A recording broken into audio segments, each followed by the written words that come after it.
नमस्कार दोस्तों, कैसे हैं आप सब। उम्मीद करती हूँ कि आप सब बहुत अच्छे होंगे और मेरी तरफ से आप सबको wish you a very happy belated Deepavali, Bhai Dooj and Govardhan पूजा।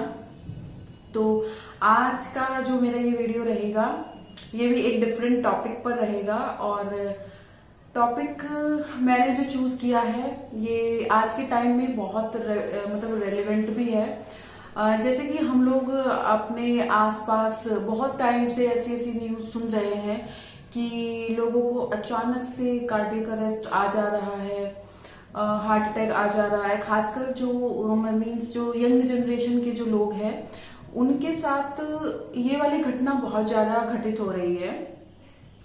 और इसमें यूं कह लीजिए कि वो लोग ज्यादा शामिल है जो बहुत अपनी फिटनेस को लेके मतलब बहुत अवेयर रहते हैं, जैसा कि लोगों को लगता है। तो यहाँ पर एक क्वेश्चन बार बार ये भी आता है कि ये तो बहुत फिट थे, ये अपना तो बहुत ध्यान रखते थे, फिर भी इनके साथ ये सब चीजें क्यों हुई। तो थोड़ा सा आज हम इस वाले विषय पर बात करेंगे।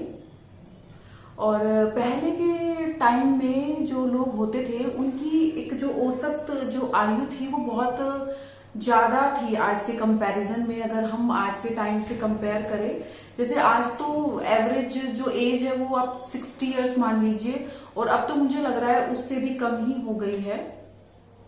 तो पहले तो लोग 500 1000 ऐसे वर्षों तक जीते थे। तो ये मतलब उस काल से लेकर इस काल तक आते आते तो ये कम ही होती चली जा रही है।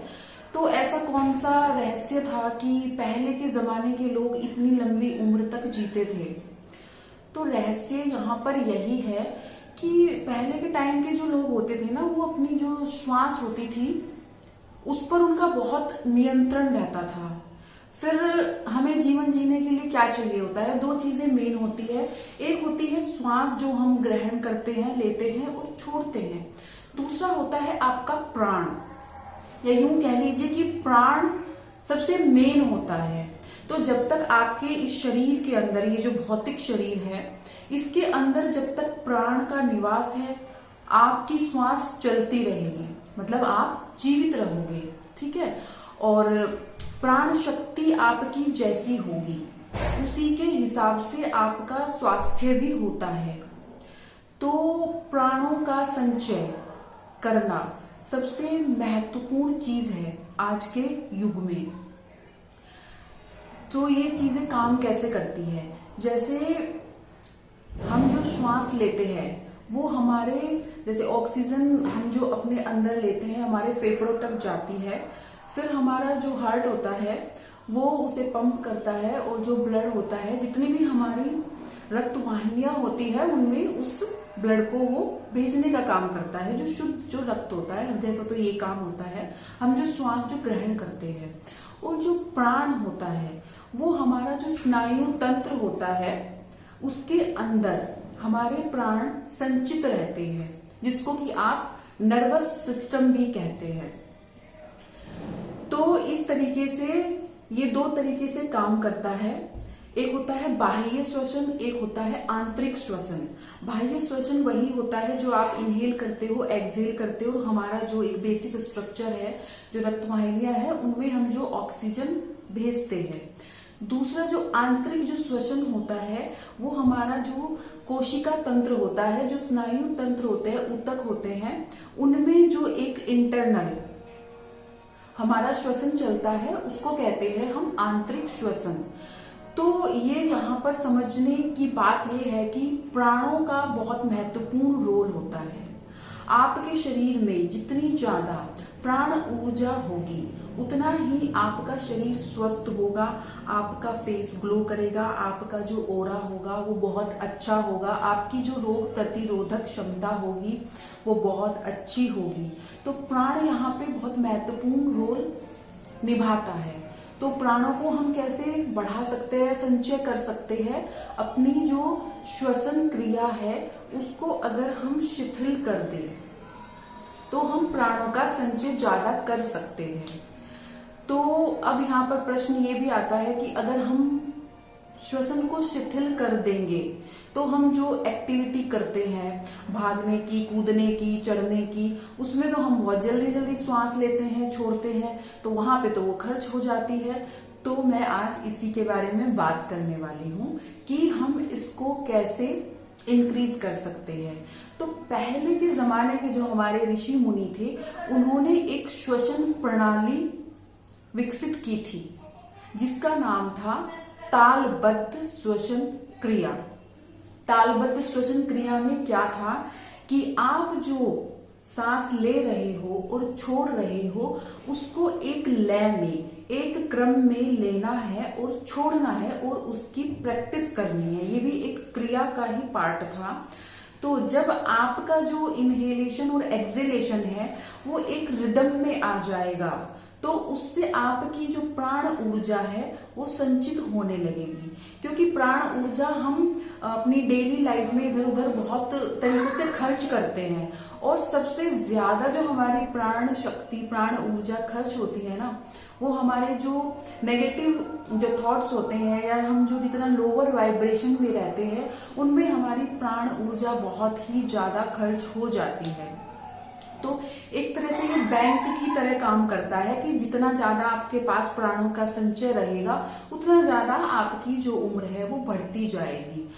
तो उम्र में लोग क्या सोचते हैं एक्चुअली कि जब हम पैदा होते हैं तो हमारे उम्र के वर्ष निश्चित होते हैं, जबकि ऐसा है नहीं। उम्र के जो वर्ष होते हैं वो निश्चित नहीं होते हैं। हमारी जो श्वास होती है वो हमें एक निश्चित क्रम में देकर हमें इस पृथ्वी पर भेजा जाता है। ठीक है, तो ये हमारे हाथ में है कि हम कितनी जल्दी उन श्वासों को खर्च कर देते हैं। जितनी जल्दी हम अपनी श्वासों को खर्च कर देंगे उतनी ही हमारी जो उम्र है वो भी कम हो जाएगी। तो यहाँ पर इस चीज को आप बहुत ध्यान से समझिएगा। ऑन एन एवरेज एक जो मनुष्य होता है वो एक दिन में 21,600 बार श्वास लेता है और छोड़ता है। कितनी बार? 21,600 बार श्वास लेता है और छोड़ता है 24 घंटे में। तो अगर आप ऐसे इसको निकालेंगे तो एक घंटे में यानी कि 60 मिनट में 900 बार वो श्वास लेता है और छोड़ता है। अगर हम इसको और फर्दर डिवाइड करते हैं तो अगर वो एक घंटे में 900 बार सांस लेता है, छोड़ता है, तो एक मिनट में कितनी बार लेगा? फिर 15 बार। अगर आप इसको भी फर्दर डिवाइड कर देंगे तो एक मिनट में ऑन एन एवरेज एक मनुष्य 15 बार श्वास लेता है और छोड़ता है। और अगर आप इसको सेकंड तक ले जाते हो, इसको भी फर्दर डिवाइड करोगे तो आता है कि 4 सेकंड में एक बार श्वास लेता है और छोड़ता है। मतलब आप जो इनहेल कर रहे हो और एक्सेल कर रहे हो, अगर आप उसमें 4 सेकंड का समय ले रहे हो तो 2 सेकंड आपने इनहेल किया और 2 सेकंड आपने एक्सेल किया। ठीक है, तो ये एक एवरेज है इस पूरी पृथ्वी पर जितने भी मनुष्य है। लेकिन अगर आप इस फॉर्मूले के साथ भी, इस एवरेज के साथ भी सांस लेते हो, छोड़ते हो, तो उसके हिसाब से भी एक मनुष्य 120 साल तक जीवित रह सकता है। लेकिन हमारी जो श्वास की जो लेंथ है वो इससे भी कम हो चुकी है, क्योंकि हम ये कभी ध्यान ही नहीं देते कि हम श्वास ले रहे हैं, छोड़ रहे हैं।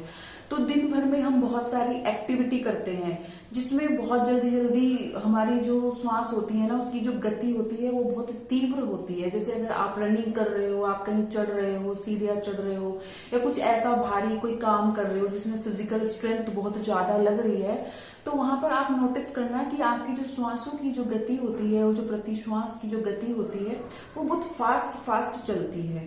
तो मतलब आपने अगर आपका एक दिन का 21,600 श्वास आपको मिला है तो आपने तो उसको उस 24 घंटे के समय से भी पहले उसको खर्च कर दिया। तो आगे की पूर्ति कहाँ से होगी? जो आपका श्वासों का जो एक बैंक है, जो नेक्स्ट डे का है, आप उसमें से फिर उसको ग्रहण कर रहे हो। तो आप खुद सोचिए, इससे आपकी उम्र कम होती चली जा रही है। तो अब हम उम्र बढ़ाएं कैसे? इसके लिए आपको प्रैक्टिस करना है। आपका जो आप श्वास लेते हो और छोड़ते हो वो एक क्रम में होना चाहिए। अगर आपने 2 सेकंड में श्वास ग्रहण की तो 2 सेकंड में ही आपको उसको छोड़ना है। पहले तो आपको यही प्रैक्टिस करना है। तो जब भी आपके पास थोड़ा सा भी समय हो, आप कहीं पे बैठे हो, ऑफिस में हो, कहीं पे भी हो, 5 मिनट, 10 मिनट, 15 मिनट आप अपने पास एक घड़ी रखिएगा, सेकंड पर अपनी नजर रखिएगा और प्रैक्टिस करना है आराम से बैठकर कि आप 2 सेकंड, 3 सेकंड, 4 सेकंड ऐसे टारगेट फिक्स करके आपको श्वास लेने और छोड़ने की प्रैक्टिस करनी है और उसको क्रम को मेंटेन करना है, उसका जो लेंथ है उसको मेंटेन करना है। तो कुछ दिनों तक आप ये प्रैक्टिस करिएगा।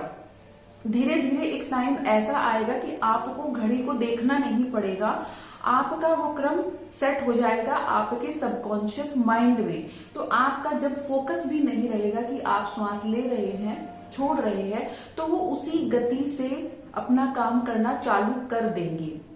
तो आज के समय में हो क्या रहा है कि हमें ये चीज पता नहीं होती है, तो हम इतनी ज्यादा हैवी एक्सरसाइज करते हैं, एक्टिविटी करते हैं, तो हमारी श्वास उसमें बहुत तीव्र गति से मतलब खर्च होती रहती है। तो कई बार क्या होता है ना, एक वर्ड वो सुनने को मिलता है, पुश योर लिमिट्स करके। आपको कभी भी लगे कि आपका बॉडी आपको कह रहा है कि इसको रेस्ट चाहिए, आपकी सांसें फूल रही है, आप हाफ रहे हो, तो उसका मतलब है कि आपको रेस्ट करना है, अपनी श्वासों पर फोकस करना ही है। इसी की वजह से आज के समय में इतनी सारे लोगों को बहुत सारी मतलब फिटनेस या हेल्थ को लेके बहुत टाइप की प्रॉब्लम्स हो रही है। तो अब यहाँ पर प्रश्न ये भी आता है कि इस हिसाब से तो फिर वही सारी जो हैवी एक्टिविटी है, फिजिकल एक्टिविटी है, वो नहीं होगी। नहीं, जब आप ये सीक्वेंस मेंटेन कर लेंगे श्वासों का, उसका जो एक ताल है उसको एक लय में लेके आ जाएंगे, तो जब आप कोई भार भी उठाओगे, आप रनिंग करोगे, आप कोई भी फिजिकल एक्टिविटी करोगे, तो वो उसी क्रम में चलेगी। आपकी जो श्वास की गति है वो सध जाएगी। तो आप सीढ़ियां भी चढ़ोगे तो आपकी श्वास नहीं फूलेगी, तीव्र गति से नहीं चलेगी। ये प्रैक्टिस से आएगा। तो उससे क्या होगा ना कि आप बिना सांस लिए भी उस क्रिया को करने में सक्षम हो जाएंगे। पहले के जो ऋषि मुनि होते थे या जो नॉर्मल लोग होते थे वो 1000 साल कैसे जीते थे, मतलब उनका सांसों पर इतना ज्यादा नियंत्रण हो जाता था कि वो 1 मिनट में एक बार ही इनहेल और एक्सेल करते थे।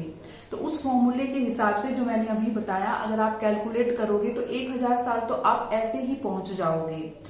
तो खैर ये तो उन लोगों की बात हो गई। तो हम जो नॉर्मल लोग हैं, अगर हम थोड़ा सा भी इस पर ध्यान दें तो आप अपना जीवन अच्छा बना सकते हो, स्वस्थ बना सकते हो और आपकी जो प्राण ऊर्जा है उसको भी आप बढ़ा सकते हो। तो यही रहस्य था जो पहले के लोग इसको जानते थे, वो उसको यूज करते थे, अननेसेसरी चीजों में अपनी प्राण ऊर्जा को खर्च नहीं करते थे।